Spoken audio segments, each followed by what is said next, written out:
All right, hopefully you guys are going to be able to hear me above the sound that makes the entire Persian Gulf stand up and cheer. That's the sound made by the big old 455 and my 76 Pontiac Trans Am here. Thought I'd do a quick little walk around and a quick little drive and a video review. I've had this car for, heck, 20 years. Incredible how fast the time goes by. I'm the second owner. It's carousel red, unusual color. Don't see many Trans Ams in that color. 76 is one of the few years, I think the only year actually, that this color was available. It's the same color that Pontiac used in 1969 on the GTO Judge, and I think it really looks great on the car. Also, the 76s are the final year for the single headlight front end. In 77, they went to the square light and the bird-like beak that everybody's familiar with from the Smokey and the Bandit shows. Also, this car has the honeycomb rims right there, and that's the last year that those were available. They look like an alloy wheel, but actually they are a composite urethane material that's injection molded onto the steel rim. They look great, but they're heavy, and that's why Pontiac went away from those, and in 77 went to the Snowflake. See, before we go for a drive, let me pop the hood and show you what's under there.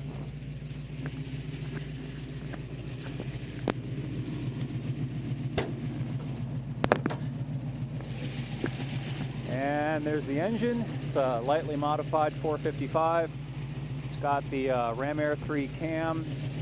It's got a medium rise Edelbrock intake on it, MSD ignition, and it's got the Pontiac style headers.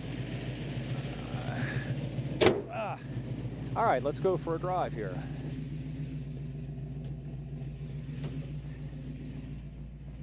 All right, it's slightly quieter in here, not a whole heck of a lot. As you can see, the famous engine turn dash in front of me, that was a hallmark of the second generation Trans Ams, which they had all the way through 1981. I think it's one of the most attractive muscle car dashboards, and it's a very signature Trans Am feature. Also, in front of me, this is the Formula steering wheel, the 3-spoke Formula steering wheel, which is gleefully, happily free of airbags. No airbags in this car, which is very nice.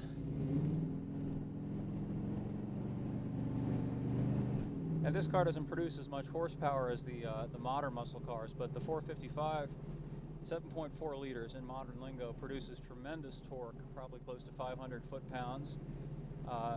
Just give it a little gas and the thing just pulls forward like the hand of God is behind you. There's no electronic crap in this car. There's no traction control. There's no anti-lock brakes, which means that you kind of have to be a little bit careful when you drive the car. You floor it from a standstill or even from anything less than about 20 miles an hour, the back end will fishtail all over the road. And part of that is because of the big V8, and part of it is just because it's got these ridiculously puny, by modern standards, 15 by 7-inch wheels, which, even though I've put larger 245/60 tires on it, by modern standards it's pretty pathetically small rolling stock, not a whole lot of traction.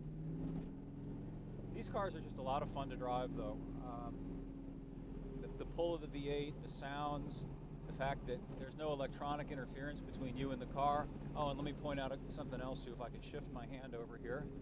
This car has an 8-track tape player. There you go. Now that's not original, of course, but I do have the original radio, which I plan to reinstall at some point. The 8-track works through the GM stereo. I sent it out to a guy who redoes the factory stuff. At some point, I'm going to put it back in.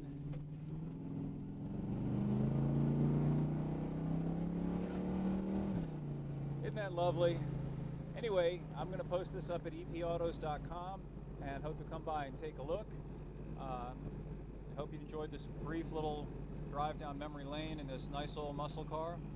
Hope you'll come and visit the website and also check out the examples of bad driving, which we also have at epautos.com and clovercam.com.